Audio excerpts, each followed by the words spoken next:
Jon Moxley, he is the #1 man in all Elite Wrestling. He's a 4-time AEW World Heavyweight Champion. More than anyone in the company's history, he's been at the top.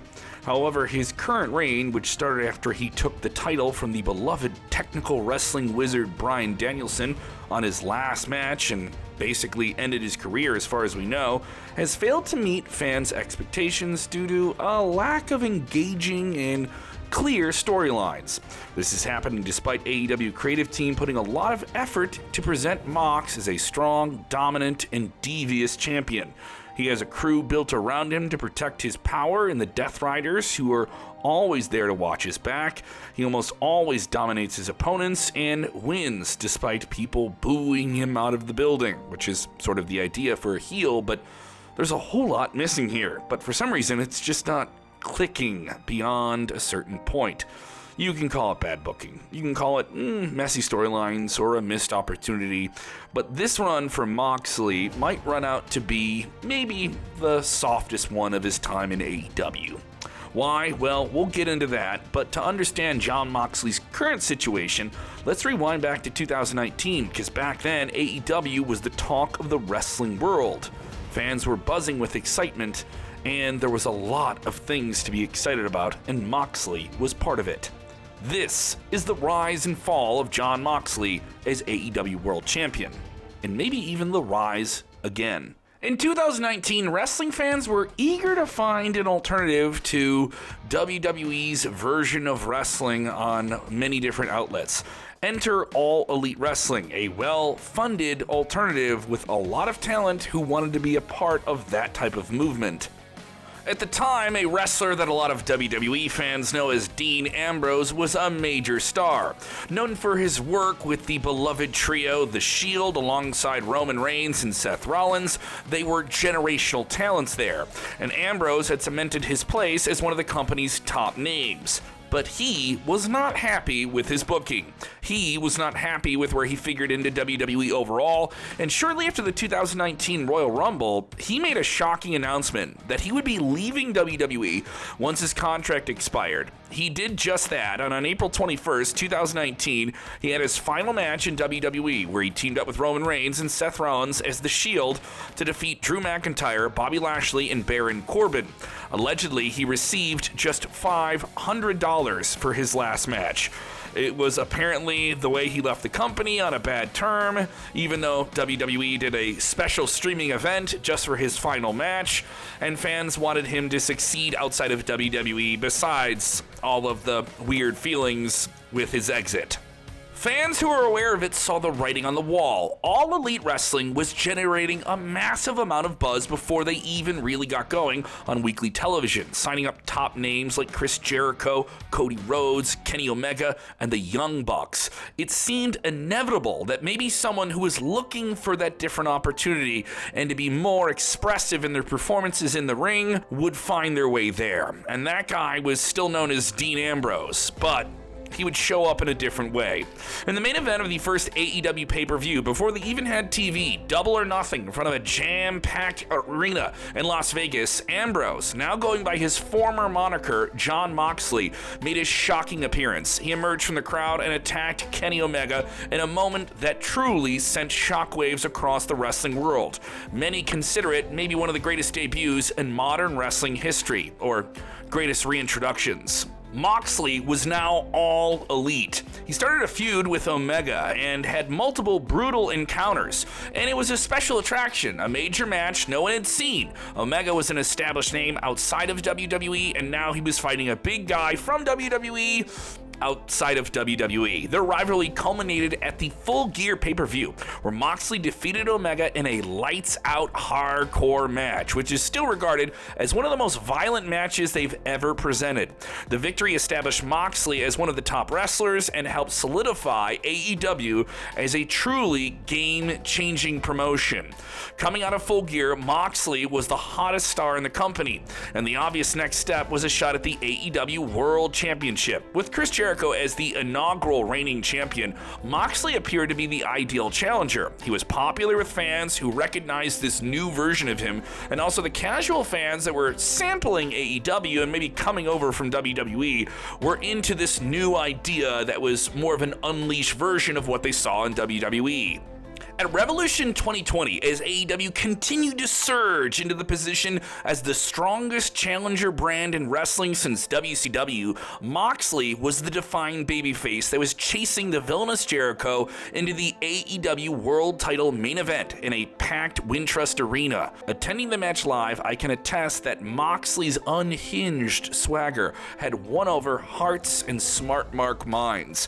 When he conquered Jericho to become the second ever AEW World Champion, the place went bananas. He truly felt like one of the biggest badasses in pro wrestling at the time. The entire world, and of course AEW, would have to make hard adjustments with the global pandemic in 2020, not performing in front of live, real audiences. However, during this hard time, the very hardened Jon Moxley became the cornerstone of AEW, carrying the company on his back as the valiant fighting world champion, exhibiting a lust for gritty fights to show a grizzled merit through it all, and was obviously a big part of their weekly Dynamite TV show. Even though fans were not there for the most of it, Moxley was able to connect with the audience watching at home on TV as he consistently delivered great matches as the champion and tried to help younger stars like Darby Allin and Powerhouse Hobbs find their footing in the process. He defeated the likes of Jake Hager, Mr. Brody Lee, Allin, MJF, Lance Archer, and the very entertaining feud with Eddie Kingston. Seek that one out, it's well worth it. They had an I Quit match at Full Gear 2020 where Moxley won, and it may be one of the best matches of the year. Where Jericho established AEW as their world champion as the most popular name at their first show, Moxley established the AEW world title as something to fight for. And then the next thing for him to do was to drop it to a deserving contender. At the Winter is Coming Dynamite special event, Moxley would lose to his former rival Kenny Omega. They entered the match with a gentleman's agreement, but someone would break that agreement because this was not the same Kenny Omega.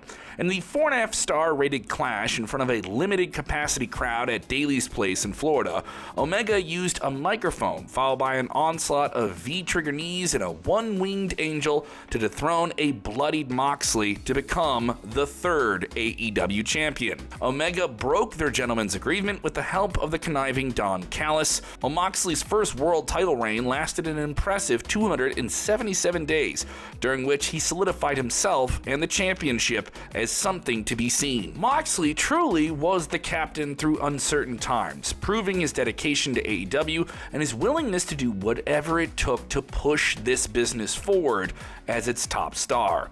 Even though he was no longer champion, he was still very much in the mix. He challenged Omega for the championship at Revolution 2021 in an exploding barbed wire death match. Yes, that's how it was advertised, a truly outlandish hardcore match that had never been formally presented in North America, was really only something you heard about or had seen in these elusive clips from Japan, and it seemed like it should be illegal. However, the match's conclusion became infamous for all of the wrong reasons. The anticipated explosion turned out to be a bit of a dud, with no real fireworks that are worth talking about.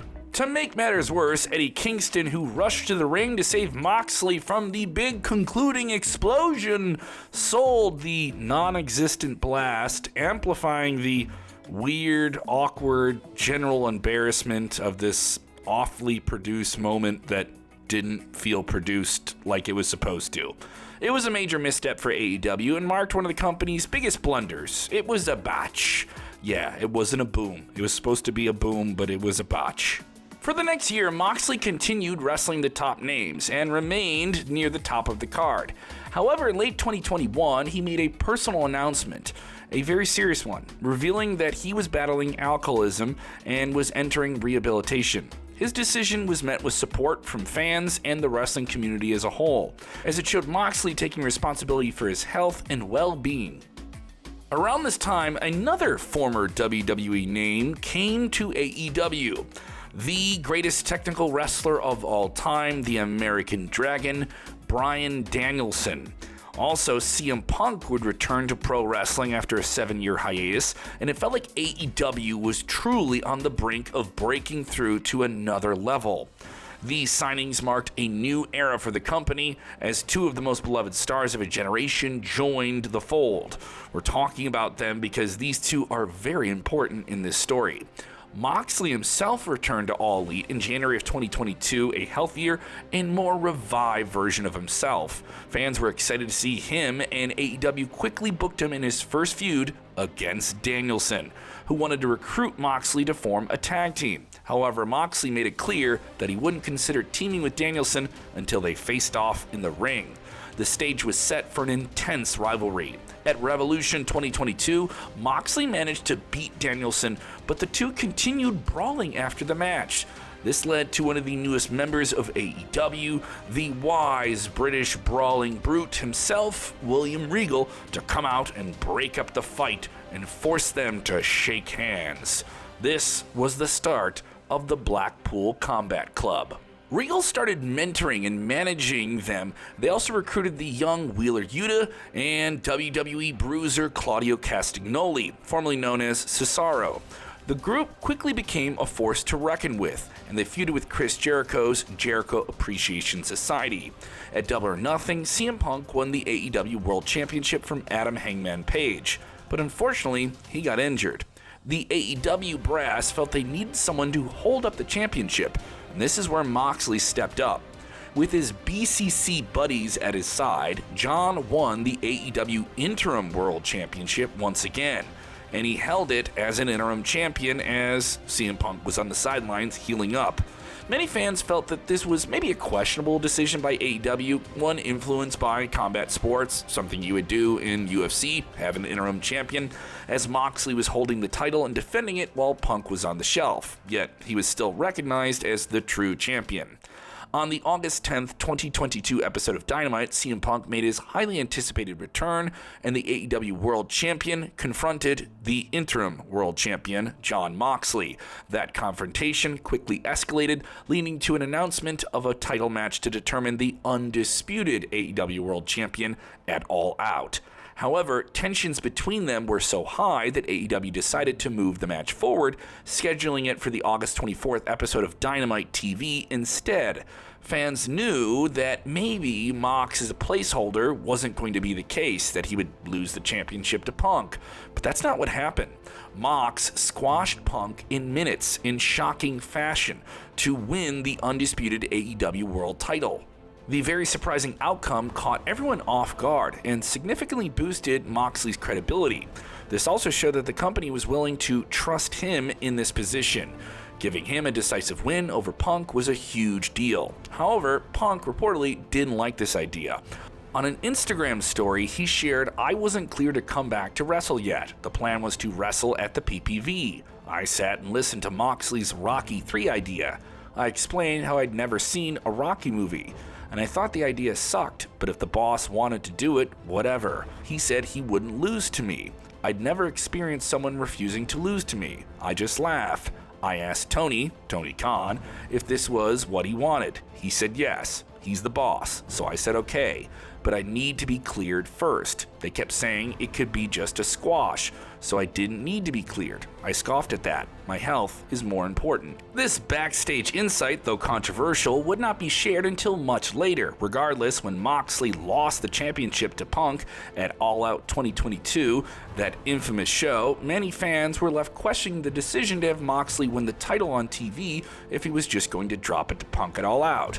During the match, an underrated one that gets forgotten in this whole messy situation, Punk unfortunately got injured again with an arm injury, and it was a strong match. But what happened after at the post-show press conference was unfortunately the real talking point. Punk went crazy during the media scrum, calling out the Elite faction, which had executive roles in AEW, as well as Hangman Page, who did some very questionable things to him in a promo that he had obvious objections to, and got into a backstage altercation with the Elite off camera, which led to AEW President Tony Khan to suspend everyone involved, including Punk, the then AEW World Champion, who would have to drop the title because he was injured as well. Yeah, it was a messy situation.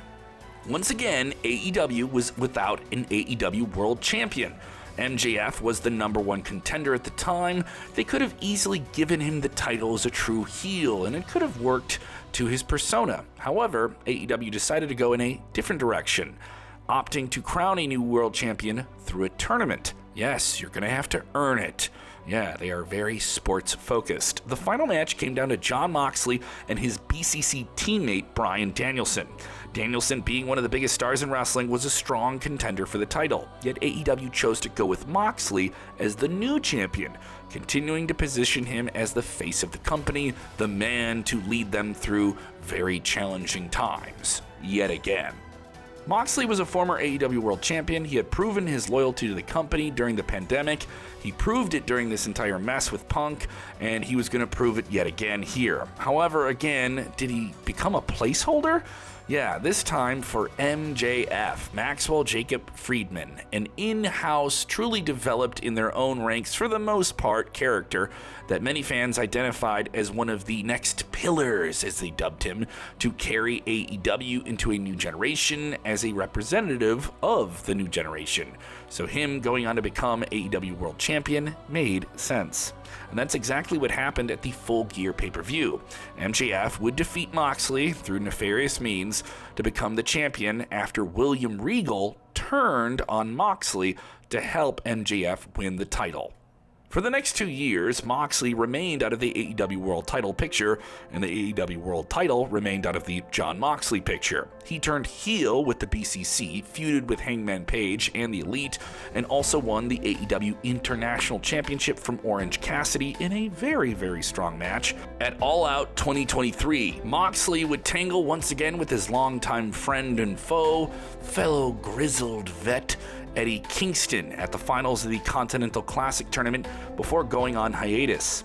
He showed up at the August 28th, 2024 episode of Dynamite, calling out hardcore fly-through-anything Darby Allin. Why? We would come to find out about that later. He would then align himself with former MMA fighter turned pro wrestler Marina Shafir.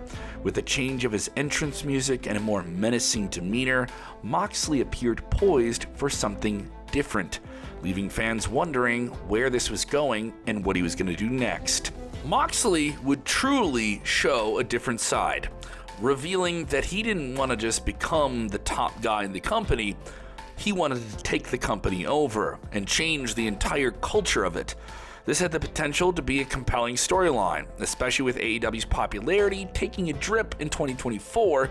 Maybe Moxley, the man who had steered the ship before, could steer it again with a new, maybe villainous, diabolical, and overzealous persona.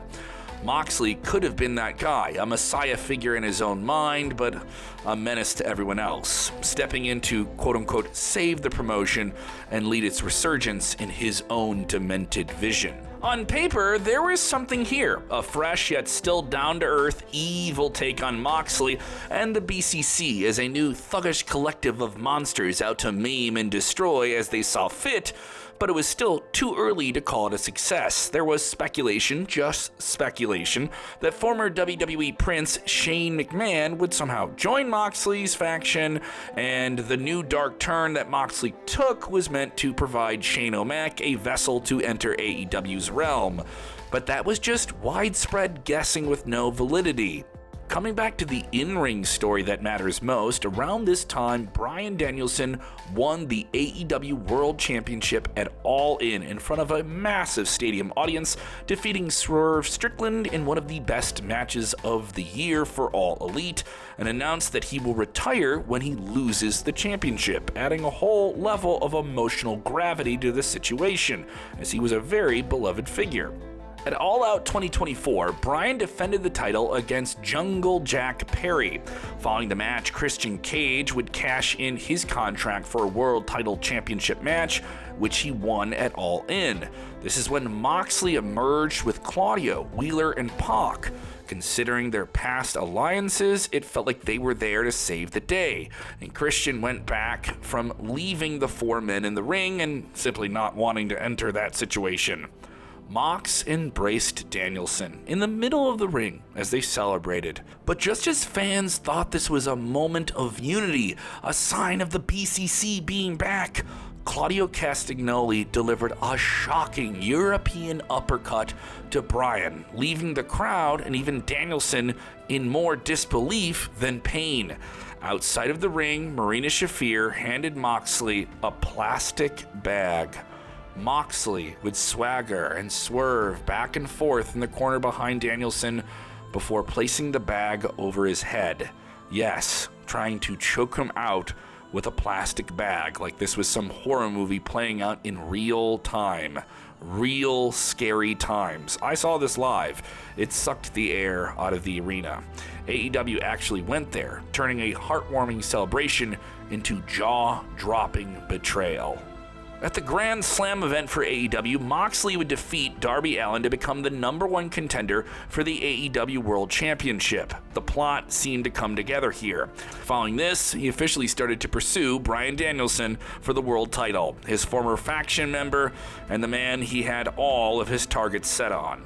The big match was set for the AEW World title at WrestleDream. As Bryan's career was on the line, this instantly became an even bigger match, not just a world title match. During the bout, Moxley would beat Bryan and win the AEW World title for a 4th time, humbling and ending the career of one of the most cherished wrestlers of his time. With AEW ending WrestleDream on such a low moment for one of its biggest heroes in Danielson, there was some maybe intended hope to propel Moxley to new heights as a bloodthirsty, drunk on hubris champion who drove fans to see his next cruel pursuit. Yet it simply didn't reach the intended mission with the wrestling masses. Moxley and his crew, now billed as Death Riders, ran roughshod over everyone on the roster, a reign of terror reminiscent of Triple H and his various heel factions in WWE in the 2000s for those needing some frame of reference. One divisive thing Moxley has done with the physical AEW World Championship belt is not display it as a prize, hiding it in a briefcase that gets smashed on unfortunate foes.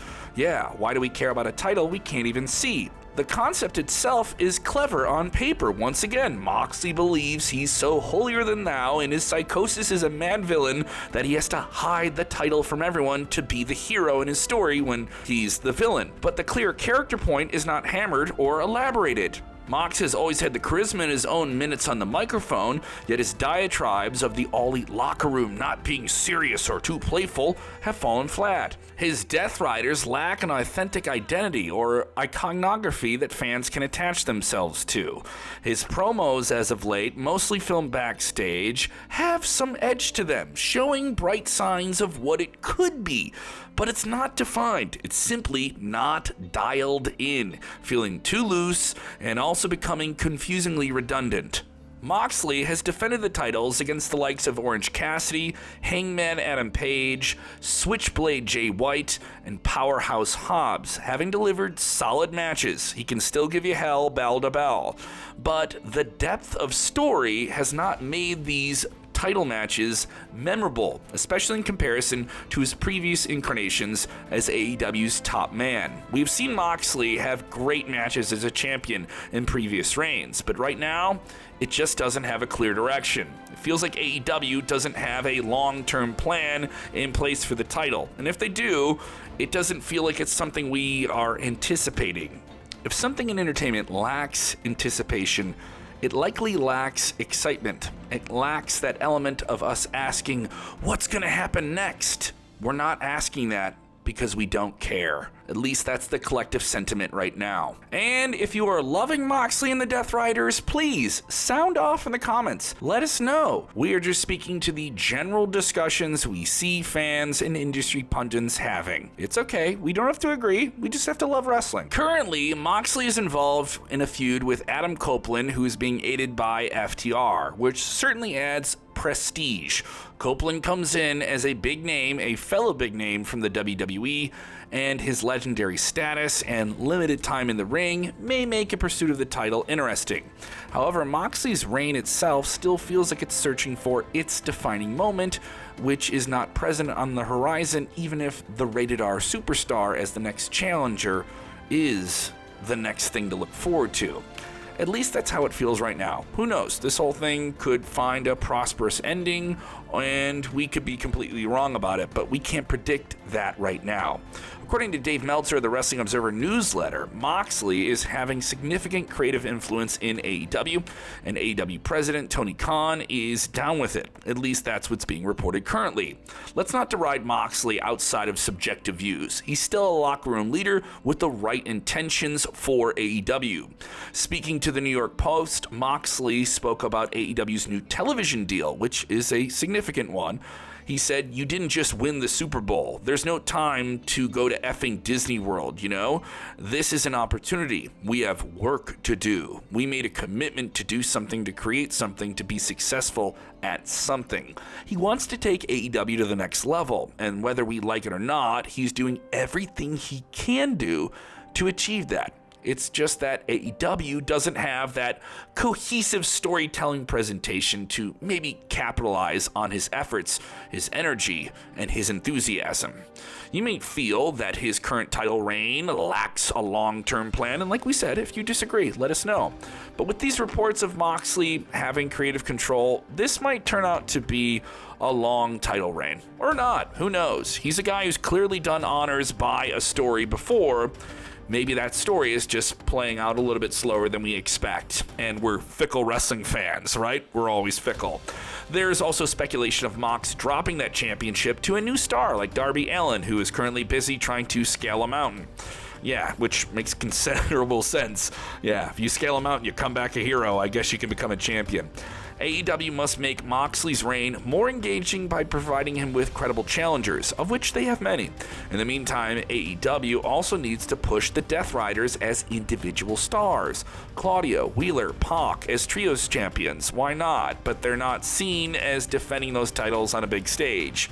Most of you may have even forgotten that they are in the mix for that. They should be featured heavily as trios champions, but they're featured as a goon squad for Moxley. Marina Shafir should also be pursuing a championship in her own right rather than merely serving as Moxley's enforcer. Though that's a pretty cool role and gets you on TV quite a bit, AEW has built her up as a dominant force within the women's division to establish the Death Riders as a truly dominant faction with Moxley at the center. It's essential to highlight all of them along with Moxley. This will certainly make this title reign more interesting. Moxley has been the cornerstone of AEW, and it's a role he's earned. He is the right guy to lead the company through a dark time. He's done it before. What Moxley could use is a fresh, strong approach to defining his character in a rigid, hard-line sense. Big-time presentation, keenly worded promos, and let him do his thing once the bell rings, and you will feel this whole thing sting in a different way.